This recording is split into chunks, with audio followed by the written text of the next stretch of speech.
अस्सलाम वालेकुम लिया के दोस्तों। आज 10 दिसंबर 2021 है, जुमे का दिन है। आज मैं यहाँ से गुजर रहा था लिया माइनर, जो पुल है हमारा लिया माइनर का, यहाँ से मैं गुजर रहा था।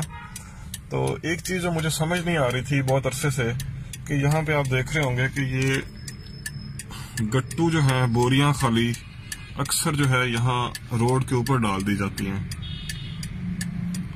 मैं इस बारे में बड़ा क्यूरियस था कि पता करूं कि ये है क्या चीज़। तो अभी इंक्वायरी की है तो पता लगा है कि ये गट्टू बेसिकली ये जो मछली बेचते हैं इनके गट्टू होते हैं।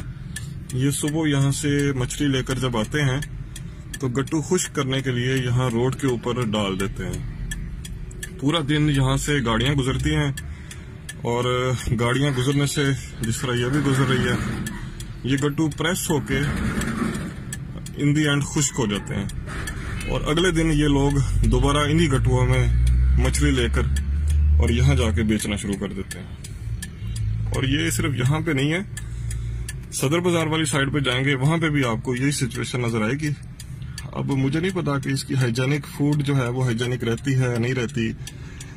इस पे फूड अथॉरिटी को एक्शन लेना चाहिए, जिला इंतजामिया को एक्शन लेना चाहिए, क्योंकि ये एक पब्लिक इंटरेस्ट का मैटर है, हम सब की सेहत का मामला है। तो मेरी रिक्वेस्ट है अथॉरिटीज से, इस पे कुछ सोचें। अगर ये मेरी मालूमात दुरुस्त है तो इसको रुकवाएं। शुक्रिया।